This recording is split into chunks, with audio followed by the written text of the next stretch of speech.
My name's Andrew Bunt. I work for Scentsy here in Meridian, Idaho. We're a direct sales company that manufactures wax and warmers, and we sell them in many different countries now. Cool. What's your job title here? I work for a group called Product Management. It's in a lot of places it's called supply chain, but we manage and buy all of the products that we sell to the end consumer. So wax, warmers, personal care products, paper, whatever we sell to the end consumer, I'm in that group. Okay. My title is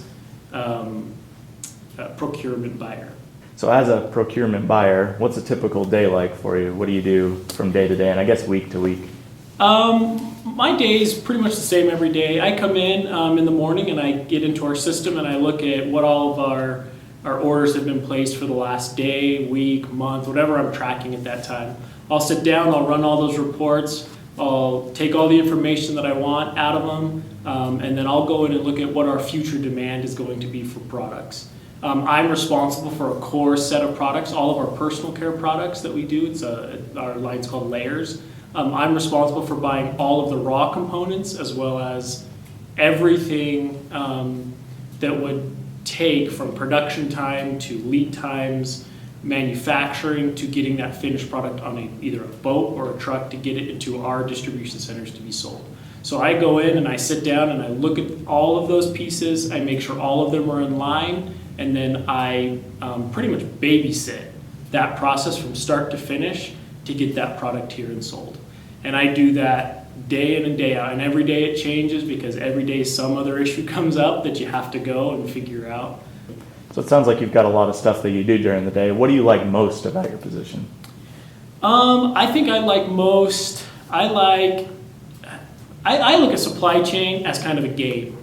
One of my bosses once told me, in supply chain, you never can win because you either order too much or you don't have enough. And to get that magic number is extremely difficult to do. There's so many variables in the mix that if you can nail it, man, it feels good. So I guess now jumping back to a few years back when you were going to BYU-Idaho, what are some of the things that you learned at BYU-Idaho that have helped you in this position at Scentsy? So I remember a lot of business classes, mostly in the IBC, as we kind of talked about, the IBC program that had supply chain aspects to them. My background was in finance, and in finance we did a lot of Excel and models. We built lots of models to do different things. We did some for supply chain to create demand, forecast, what that was, and then we also did a lot of financial models. I would say, in my experience in my career, the most powerful supply chain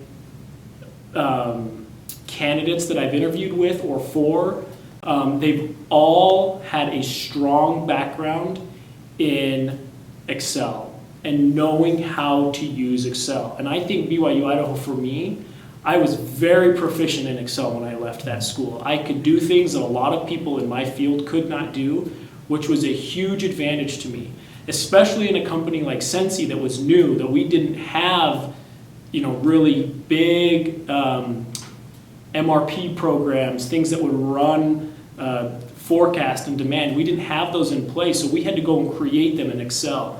And so that was a huge advantage. Right out of the gate, I was able to contribute to that process and build these models that, we are running millions of dollars through these models that are forecasting and showing our demand for these products. And that was a huge, huge asset for me coming out of school. With everything that you've told us, what else would there be that you would like to share about either your position or BYU-I or really anything about your career?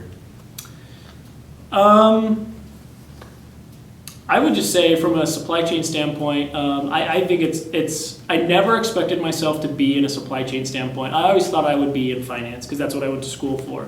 When the opportunity came to move into the supply chain role and to start buying and procuring, it sounded like a fun idea. I didn't really know what exactly it would entail, but they offered me the job. I took it, and it's great. I look, and this is just from a personal experience, but I look at what the finance guys do, and I look at what supply chain guys do, and I would rather be on the supply chain side any day of the week. Finance is fun, but it's a number crunch. You sit in there and you run your models, you crunch your numbers, and you're pretty much reporting what's happened. Supply chain, you get to look into the future, but you also get to deal in reality. You get to go out, you get to be more interactive. One of the things that I love about supply chain is I get to go talk to vendors. I get to go out, I get to communicate with people, I get to negotiate with them, and that's really fun. To sit at a table when you're talking millions of dollars are on the table here, and you're talking how to make that work, that is an adrenaline rush that you don't get in finance. You do in some aspects of it, but to make that deal work is awesome, and to see that finished good when when you're in the beginning piece of a project and you're just talking about buying a label or buying salt for an ingredient, and then you see a finished packaged good sitting on the shelf that you brought to that shelf, that's a cool feeling, and it really is. You feel satisfied and you feel good that you've contributed to that process and managing that piece. I think that BYU-Idaho gives you every tool that you need to be successful in supply chain. It's understanding what those tools are and how to utilize them best in the supply chain world. I honestly don't think there's anyone in my IBC group, no matter if it was marketing, finance, or supply chain, that didn't walk away with the right tools that they could do supply chain. It's just figuring out. I don't build financial models anymore, but all of the tools that I used or learned in IBC and those other financial classes, I use every single one of those principles. I've just changed the outcome of what I'm looking for. Instead of looking for dollars, I'm looking for units. Instead of looking for financial statements, I'm looking for deliveries and different timelines. But it's the same aspect. I'm still doing the same things, just in a different form. And if you can learn how to, adapt and make things work for what you need, then all the tools that you'll need, you learn at BYU-Idaho. Awesome. All of them. Well, thanks for your time today, and hopefully we can all use some of this information.